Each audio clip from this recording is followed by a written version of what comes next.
Ladies and gentlemen, welcome to another episode of Systematic. I am delighted to have with us Dr. Adil Sultan. Dr. Adil Sultan is the Dean of Faculty of Aerospace and Strategic Studies and Acting Chair of Department of Strategic Studies at the Air University here in Islamabad. Dr. Saab, thank you so much for joining us. Thank you for having me. Thank you. Dr. Saab, we have been wanting to have this podcast for quite some time with you. I very much enjoy your views that I get, read on the media, but especially on social media and the discussions that you have there. And really looking at, some time has passed, but the dust has finally or is settling with regards to, say, the events, the May conflict that took place between Pakistan and India. This seemed like a very unprovoked, attack by the Indians. Their use of, say, the Pulwama attack or a terrorist attack, which is essentially a crime, and resorting to armed force against the sovereign territory of Pakistan seems like something which one should not expect between two neighbours. And yet this seems to be the new normal, or something that India is pursuing. So I wanted your views on why do you think, instead of engaging with Pakistan or working out some other alternative, getting third-party intervention or something like that, why did India resort to the use of force and attacking these places all across Pakistan? Over the past few years, as we have seen, India, over a period of time, it has started to feel that it is a regional hegemon, and it has had this sense of self-entitlement that anything that India would do, nobody would take notice of that. And this pattern has been consistent since 2016 onwards. Once India claimed that they conducted a ground-based surgical strike, and subsequently 2019 surgical strike. And none of the major powers, Western countries or major powers, they admonished India or advised India to be more responsible. So there was no real cost to pay for India in that sense? Yeah, definitely, because United States was also helping India prop up as a major contender of a regional leader to counter China or counterbalance China. So with US support, probably India had this political support.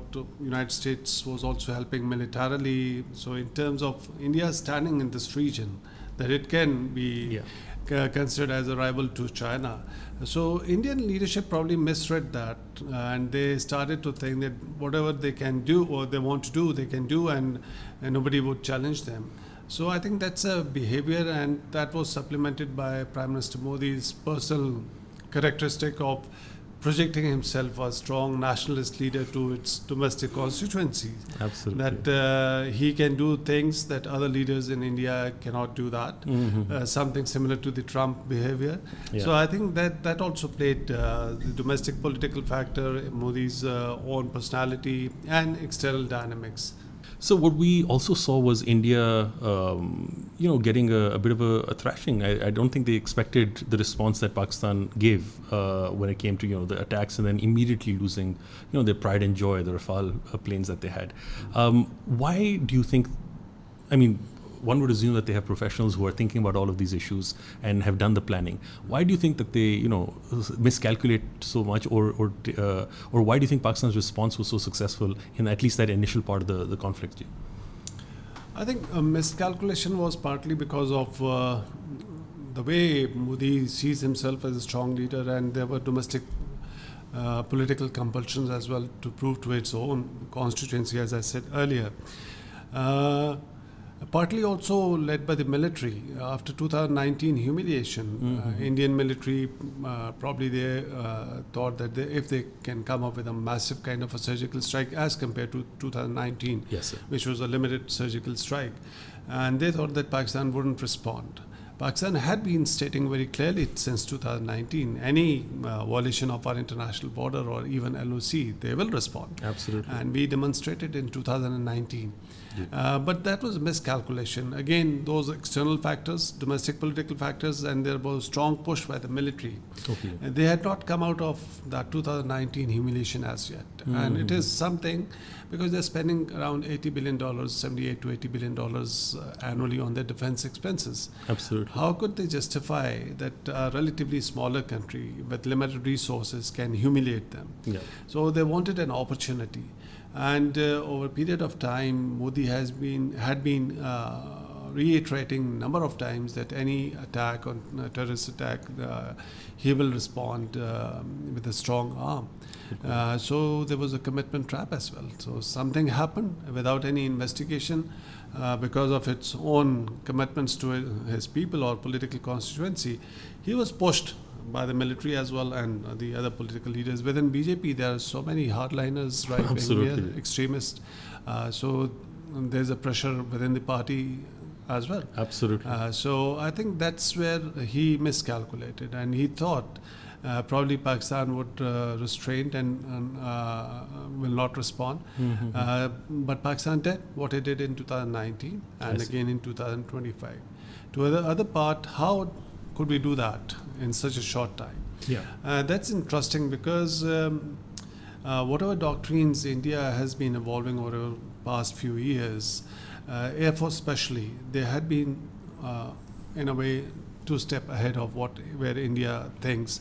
And they had been practicing these kind of scenarios for past a decade or so, where they are integrating these different technologies and how to do this network-centric warfare. So they had been practicing these concepts. I think that's why they had this advantage.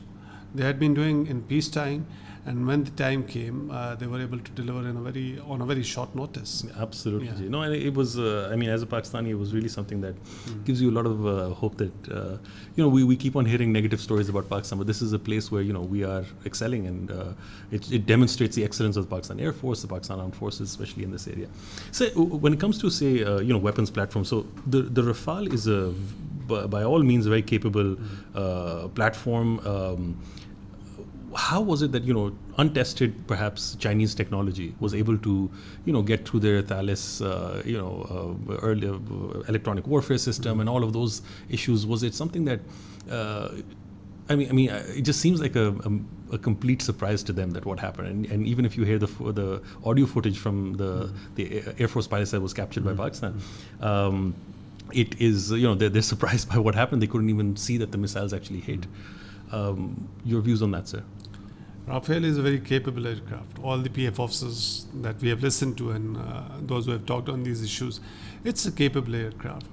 In the end, more important is how do you employ these weapon systems to get the optimum benefit from that platform.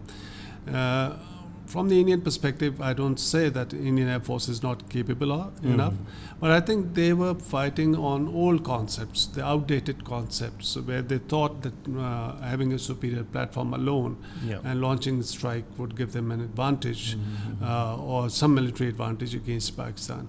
On the other hand, Pakistan had these J-10Cs are also very capable aircraft, but more important was how you integrated these into various systems. To create that kind of a synergy that could create that kind of impact on India, like airborne radars, how you integrate with ground-based radars, and then you having complete picture, the fighter aircrafts all interconnected. So I think that's where the Pakistan Air Force had the advantage, the employment of these platforms. Wonderful, Ji. So I also wanted to ask, as we went on, this 4-day conflict, we saw India deploying drones, Pakistan deployed its drones. What do you make really of this? Is this the future of conflict in South Asia, that there'll be a lot of drone warfare? It's generally being now the trend amongst a lot of the conflicts that we're seeing. So that traditional type of conflict is changing rapidly, I would say, and these emerging technologies. So what are your views on some of the emerging technologies within our region are going to be in vogue in the future? This is something natural. We all think about how the future is going to be. The way these technologies are evolving, the fast-paced development that is happening, it is uncertain. We can't predict how the future would be.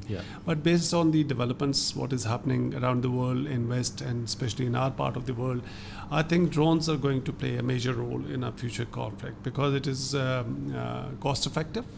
You can have hundreds of drones within the cost of one fighter aircraft, one 5th generation aircraft. And you can create almost similar kind of impact on the adversary, the fear, uncertainty, And there's no air defense system that can interdict hundreds of drones coming in. The concept that we talk about storm drones. So I think that's where the modern militaries are moving, how artificial intelligence is being integrated into these drones. Or there's a new concept, as we had seen recently in the Chinese military parade, collaborative combat aircraft, the large drones almost capable of performing the kind of functions that a fighter pilot can do without a pilot. So it would be tagged, or some people call it as loyal wingman. Some people in the United States, they call it as CCAs, collaborative combat aircraft. So imagine one fighter pilot going in a Generation 5 aircraft or whatever platform he is, and there are 10 or 15 collaborative combat aircraft. Drones flying with him. Drones with him, and he is controlling that. I see. And in a highly defended environment, they can launch those drones because there's no human casualties, and it is much more affordable. So if F-35 is around $100 million, or you can say J-35 is going to be around $50-60 million. So these drones start from minimum, the commercial ones, $500 to $5 million or $35 million, the bigger one. So you can have number of those platforms at a relatively lesser cost and more employability options for you. And the human factor, I mean, no human casualties in this. Absolutely. At least not on the operator side. That's very interesting, and it's it really. Traditional war fighting is changing rapidly because you use drones to overwhelm air defenses. You use drones to, cast that terror, cast that uncertainty that you mentioned, sir. We're seeing this being deployed, even very small drones in the Ukraine-Russia conflict right now. They have immense jamming going on, so they've now got, I think, tethered drones where there is a cable that is going with the drone to avoid any, jamming like that. So it's really interesting to see how this goes about. So another area about, emerging technology, if you will, is really towards the end of the conflict, India's use of hypersonic missiles to strike Pakistan's air bases and sites here. So how do you think that is going to play? Does Pakistan first have the capability? Are we going to pursue it? Is this something you feel should be pursued? And we certainly now have this development of a rocket force that has been launched. So what are your views on these issues here? Hypersonic weapons, in India-Pakistan scenario, I think its efficacy is questionable. Yes, we saw BrahMos being launched by India. Excuse me. BrahMos being launched by India and creating some impact. But this is a technology that requires money, one, and India started almost 25 years ago building these BrahMos missiles with the Russian assistance. Absolutely. And in last 25 years, they have built around 1,000 BrahMos or so, 25 BrahMos per year. And it's a very expensive bargain. But having said so, since India is developing integrated air defense systems, there could be some utility if Pakistan also acquires hypersonic or supersonic cruise missiles, as is being projected that this rocket force, the Army Rocket Force Command that is going to be established, probably they will work on this. But it might take several years before we can master that technology, and if that technology is available, because ramjet engine or scramjet engines, those are control item sensitive technologies, so nobody is willing to sell those technologies to you. There's missile technology control regime, so as a lawyer dealing with international law, you know the limitations and giving to Pakistan, and plus if you have money. So yes, of course, then you can buy off the shelf, or there could be many suppliers to that. So those are the limitations. But still, yes, in the long run, if the threat is kind of that you want to have something that can deliver the same kind of punishment to Indian side, that could be argued, but I have always argued that between India and Pakistan, if a conventional missile, subsonic missile, if it takes a cruise missiles around 5 to 10 minutes or even 15 minutes, and if you have number of those, there's no perfect air defense system in the world as of now. Absolutely. We So- saw in the Iran-Israel conflict that despite Israel's Iron Dome, Sling 1, Sling 2, Sling 2, Sling 3, and, David's Sling and all of those things. And then, US Aegis warships and all of those, it could not stop, Iranian missiles like that. Absolutely, absolutely. And plus, these are costly, as I said earlier. So, if you want to build or develop missiles like ballistic cruise missiles, combination of that, it's billions of dollars of investment. Yeah. Yes, if these minerals are discovered or oil reserves that Trump is saying we are able to extract those in next few years, and we have lots of money, yes, then you can spend. But there are alternative solutions as of now, as we talked about drones. Absolutely. Those are cost effective. There's no air defense system, and you also mentioned about Ukraine-Russian war. Russia, much bigger country with all these hypersonic, supersonic missiles and everything else available with them. Ukraine has been very smartly using these small drones, commercially available drones, producing tens of thousands of drones per month.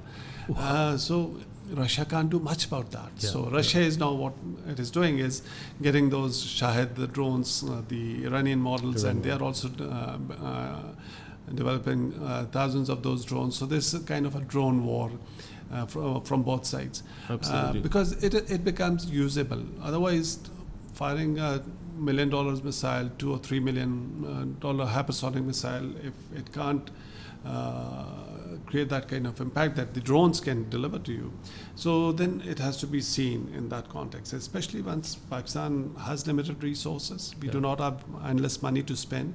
We're just spending around $8 to $9 billion, which is a huge against sum for us. India, $80 billion.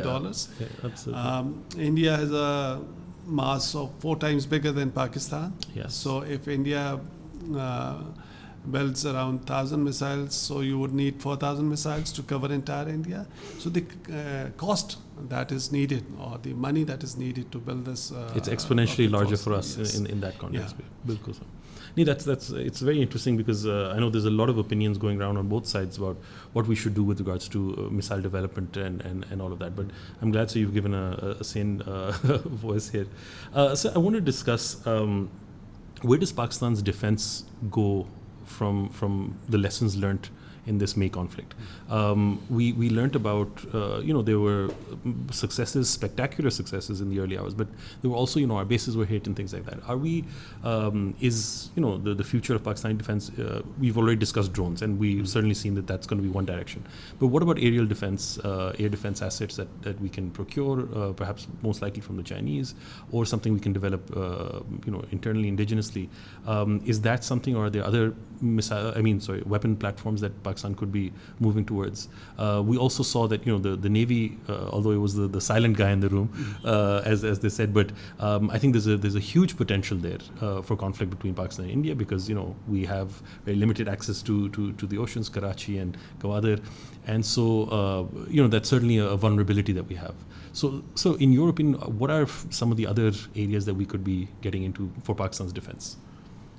Yeah. Navy, we generally have a perception that probably Navy has very limited role, but as you mentioned in this May conflict even, I think Navy played its role. Absolutely. It had deterring impact on India. That's why they couldn't exploit your seaside. So they did perform, but as you said, it has not been much appreciated as such. What Pakistan can do, I think, once we are getting into this missilery from both sides, we would need to have some missile defenses. But as I said earlier, there's no foolproof missile defense system in the world, not even Israel, as you mentioned about it, not even United States. So in that, you would need some capacity to defend your vital assets, your critical assets, your bases. But whenever there is a conventional conflict, there has to be some losses. You can't say that you can protect each and every asset. So that's a cost probably that you will have to pay if you engage into a conventional of course. war. That's the definition of warfare, right? Yeah, definitely. And that's why one of the reasons that the core objective of our military policy had been to prevent aggression, to prevent conflict with India, and our reliance on nuclear capability. Because if we move towards conventional war fighting with India. They have much more resources, and in conventional war, then numbers do matter to an extent. And there would be pressure on Pakistan to spend more. We do not have those kind of resources, and those were the reasons that we started to rely more on our nuclear deterrence to deter India from even start of a conflict or a limited conflict, the Cold Start doctrine that India introduced in 2004. So the whole objective of this nuclear deterrence was to deter India that there's no space for any war. Limited or an all-out war. So we developed these short-range ballistic missiles or tactical nuclear weapons against a specific threat, or to give that message that there's no space for war. And at the strategic level, we had these weapons. Again, that all-out war between two nuclear weapon states is not possible. It is mutually mutual suicide. And that had worked till now. And that is one of the reasons that India continued to evolve its doctrine, starting from Sundarji doctrine, the launching full offensive, conventional offensive, then 2001 and 2 military standoff that we saw India mobilize its complete military to launch attack against Pakistan across international border and LOC. Our nuclear deterrent was effective, so India couldn't cross that. And subsequently, as a professional military, yes, they started to find new avenues or any space for limited war. So they came up with this surgical strike, limited surgical strike, and then aerial surgical strike. These are all because there was a very credible, effective nuclear deterrence. Now, some people in Pakistan also say that we have nuclear weapons, how India could launch these aerial surgical strikes in 2019, 2025. So we have to take into consideration that nuclear weapons or nuclear deterrence is not a panacea for everything. Of course, that there's some kind of firecracker going on or some kind of a threat, and you start hurling nuclear threats. No, you then would be considered as a rogue nation. Absolutely. So as a responsible nuclear state, you had conventional responses. You might have heard about this full spectrum deterrence once it was introduced in 2012 or 13, after we tested the short-range Nasr or tactical nuclear weapons. So the explanation that was given by senior leadership was that we have full spectrum of conventional and nuclear capabilities deterrence to counter against the spectrum of threats ranging from limited to an all-out war. Over a period of time, when India started to contemplate these new doctrines, surgical strikes, everything, and increase its military expenses and introduce new doctrines, so our full spectrum deterrence definition also started to expand. And now it includes quantitative and as well as qualitative responses for that. But there are conventional responses along with nuclear responses. So both integrated with an objective that to prevent India from the start of hostilities or a conflict with Pakistan. So that was the whole idea of relying on nuclear capability. We never said that nuclear weapons will be used at the very start of the conflict. Of course, absolutely. So in that context, now if we start to think about that we should have conventional responses, so that means that we are undermining whatever we said earlier, that there's no space for war. Now we are ourselves looking for that to fight that conventional war, the missile war with each other. It may have some merits, but it has demerits as well. Of course. Because between two nuclear weapon states, any conflict, it would be very, very difficult because of the emotions, public pressures, and the kind of distrust we have in both the countries. It would be very difficult to keep that conflict limited to just conventional missiles. It can quickly escalate to a nuclear level, especially when India has some of these missiles like BrahMos that we claim are dual capable. India says it's only conventional, but in future, any missile new developments could be dual capable. How to differentiate between conventional and nuclear? So those are the kind of challenges for the future. Absolutely. No, thank you for that, sir. So moving from the nuclear taboo to the other nuclear option, which is what India did with the Indus Water Treaty, which is really suspending a lifeline for Pakistan. So I just wanted to ask, and very briefly on the Indus Water Treaty, do you think that there's really any off ramps on the water diplomacy or on the water issues that we have? Can we normalize at least the rest of the relationship on one side, but at least normalize our water sharing agreement and understanding between India? It was normal till the time India announced that it will no longer remain confined to the accept its obligations. We didn't have any problem. It was working well till now. So I think Pakistan is still open.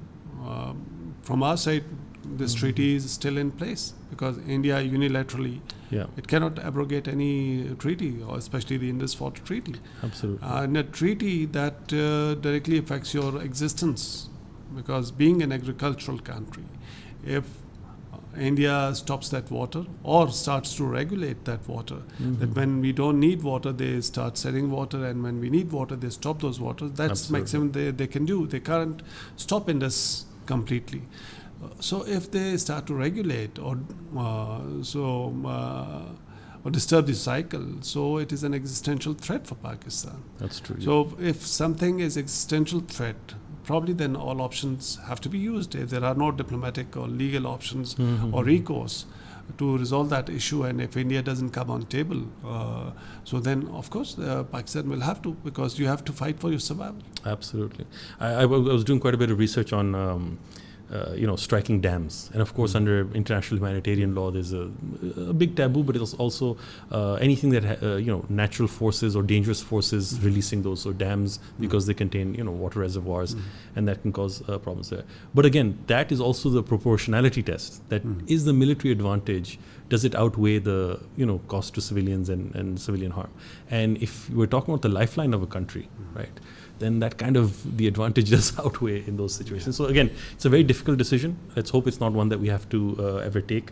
But I do agree with you that all options have to certainly be on the table when it's something this. So let's. I want to move on to some of the more recent and more interesting things that took place. So very surprisingly, Trump and his relationship with India seems to have soured somewhat. Now, Trump is obviously a very interesting individual, interesting character there. I think Pakistan played its cards well after the May conflict. Our diplomacy, our contacts with the US as well. We were able to give Trump, his due share in reducing the heat for this conflict. So why do you think that Trump has gone down this route? He's imposed tariffs higher than on China, and India is really suffering because of that. Is it simply because of the Russia-Ukraine thing, or do you think there are other factors as well? I think it's that's my personal assessment. It's something related to Russia-Ukraine, I think, and India just came in between because they were negotiating trade tariffs, and suddenly Trump announced that he's imposing those 25% tariff, and by this date, if India doesn't stop buying that oil, so they will double those tariffs, and they did. China is buying more, Europe is buying more gas from Russia, so why only India? So I think it is related to something signaling to Russia as well, and also India, because from India they expect that they have invested so much in India, and India would reciprocate, and anything Trump says, India would say yes. About this playing of cards, I don't know if we played our cards well, or whether Trump is playing with Pakistan. So, as you rightly mentioned, the typical Trump personality, you cannot predict what he's going to do the next day. That's true. And yesterday's event in Doha, and the previous ones as well, the way he dealt with the European Union once they were negotiating with Russia. So I think Trump is very unpredictable. That's true. We are fortunate that at this time he chose India to signal to a third party, or for whatever concessions they want to extract from India, because there are other aspects as well. He wanted some concession on agriculture. Yes. So for India, that's kind of a no-go area. Absolutely. So there are going to be domestic repercussions.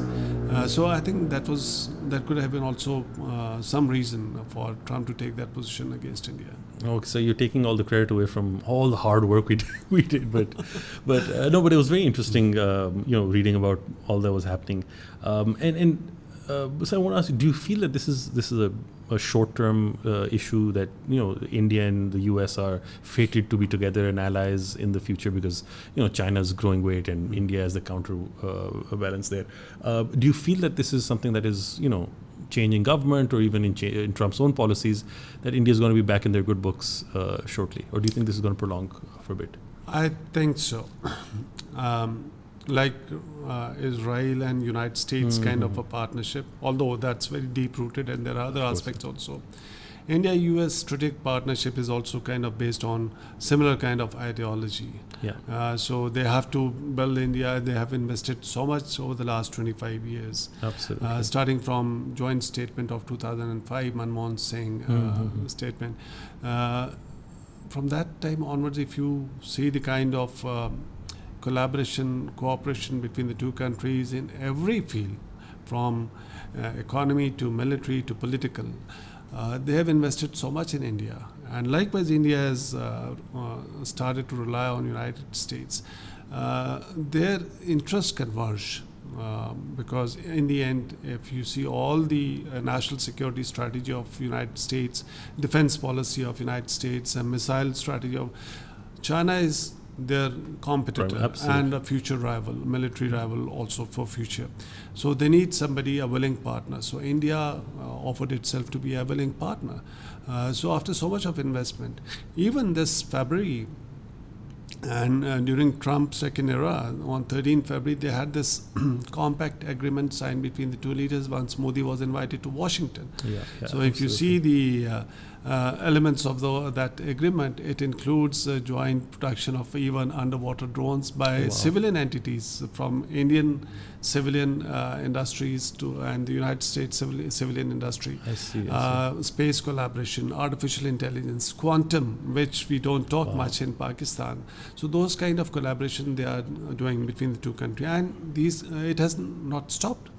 Yes, despite the political rift, or you can say some kind of displeasure on both sides, this strategic partnership is ongoing. Yes, one thing it has done, it has created that distrust, which India would, within India it would take maybe a long time to overcome this distrust. So that's a damage of this Trump behavior. Otherwise, the strategic partnership is there. The cooperation is ongoing, military to military. Even now, they are planning a military exercise, joint military exercise.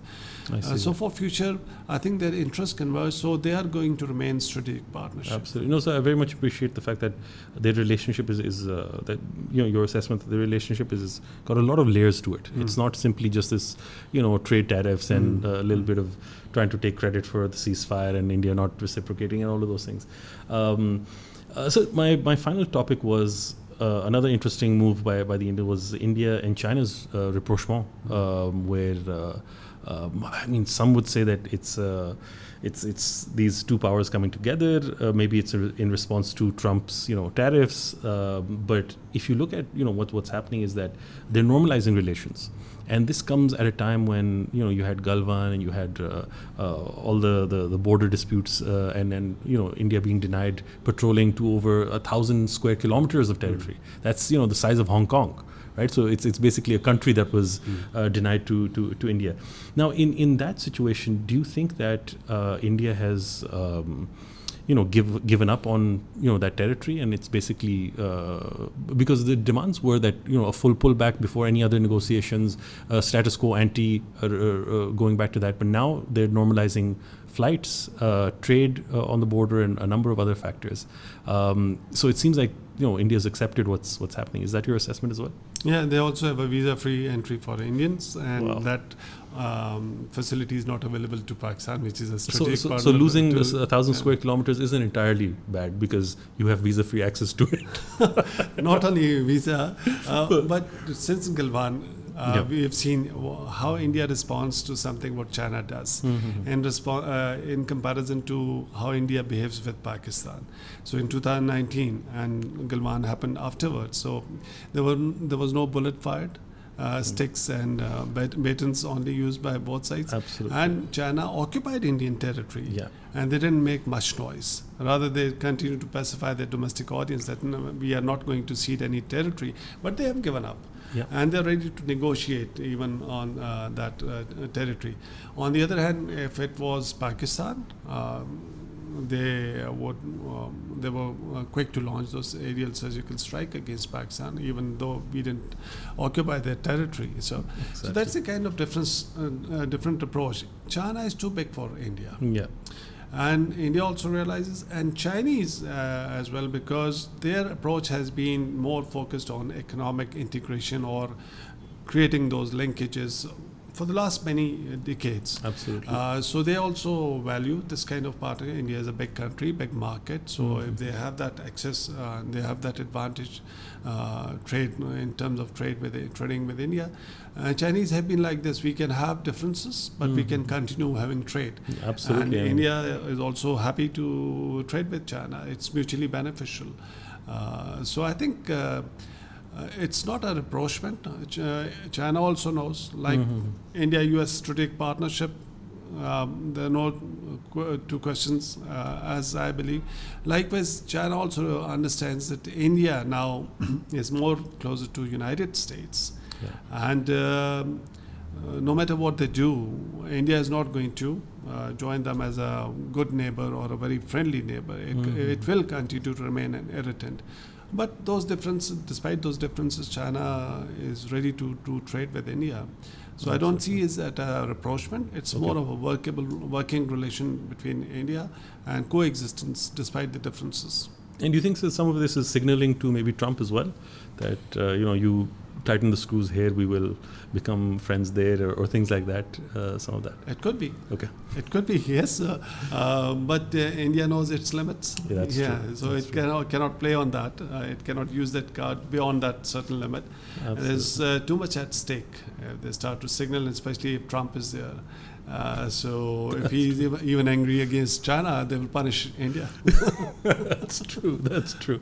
No, sir, thank you so much. Thank you for taking out the time, sir. Really appreciate your views, and I've always been a big fan of everything you write and everything you publish. Thank you again. Thank you for having me. Thank you, sir. Ladies and gentlemen, thank you for joining us. I hope this was an insightful discussion for all of you.